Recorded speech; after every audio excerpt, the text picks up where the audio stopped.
नमस्कार मित्रांनो, क्रिश अपडेट या यूट्यूब चॅनलवर तुमचं स्वागत. तर मित्रांनो, आपण जर नोकरदार असाल किंवा शासकीय नोकरदार असाल किंवा आपल्याकडं पी एफ खाती असेल, तर हा व्हिडिओ पूर्ण माहिती पहा, पूर्ण माहिती समजून घ्या, जेणेकरून पी एफ खात्याविषयी सर्व माहिती आपल्याला लवकरात लवकर मिळून जाईल. तर पी एफ खाते आहे का आपलं?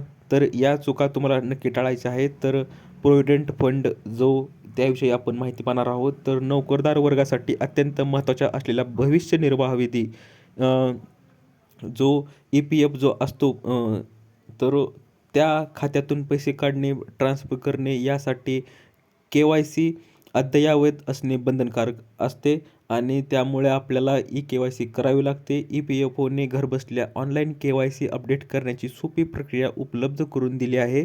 तर मित्रांनो, आपलं जर ई पी एफ खातं असेल तर तुम्ही घरबसल्या के-वाय-सी करू शकता आणि खाते ट्रान्सफर किंवा तातडीने पी एफ काढू इच्छिणाऱ्या कर्मचाऱ्यांसाठी ही माहिती अत्यंत महत्त्वाची आहे.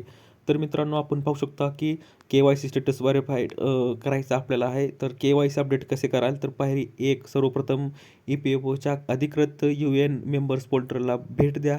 तुमचा यू-एन नंबर, पासवर्ड आणि कॅप्चा कोड टाकून लॉग इन करा. दुसरी स्टेप पाहूया की पायरी लॉग इन, म्हणजेच लॉग इन झाल्यानंतर स्क्रीनवरील मॅनेज या टॅबवर क्लिक करा आणि ड्रॉप डाऊन मेनूमधून के-वाय-सी हा पर्याय तुम्हाला निवडायचा आहे. आणि तिसरी स्टेप जी आहे की तुम्हाला जे दस्तऐवज अपडेट करायचे आहे तो पर्याय निवडा. यानंतर अचूक मेंबर नंबर आणि तुमचे नाव नोंदवून सेव्ह करायचं आहे आणि यानंतर कागदपत्र पेंडिंग के-वाय-सी विभागात दिसेल. कंपनीकडून डिजिटल स्वाक्षरीद्वारे आपल्याला मंजुरी मिळाल्यानंतर स्टेटस व्हेरिफाईड असे बदलते. तर हे तुम्हाला ही झाली पहिली प्रोसेस, म्हणजेच के-वाय-सीची झाली पी एफ खात्यासाठी ही महत्त्वाची आहे प्रोसेस. तर दुसरी प्रोसेस पाहूया की नावातील फरक. जर आपलं आधार कार्ड आणि पी एफ खात्यावरील नावाच्या स्पेलिंगमध्ये जर चुका किंवा आडनावात फरक असल्यास के-वाय-सी नाकारली जाते. हे सगळ्यात महत्त्वाचं आहे. तर के-वाय-सी करताना खूप काळजीपूर्वक आपल्याला करायचे आहे. पॅन कार्ड त्रुटी, पॅन नंबर किंवा चुकीचा असल्यास किंवा इन्कम टॅक्स विभागाच्या डेटाशी तो न जुळल्यास व्हेरिफिकेशन फेल होते. त्यामुळे सावधगिरी आपल्याला बाळगायची आहे.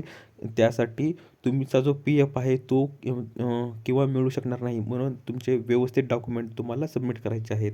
तर तुमचा मोबाईल नंबरविषयी पाहणार आहोत की आधारशी लिंक असलेला मोबाईल नंबर सुरू असावा, कारण अंतिम मंजुरीसाठी त्यावर ओ टी पी येतो. तो आल्यावर ओ टी पी टाकायचा आहे.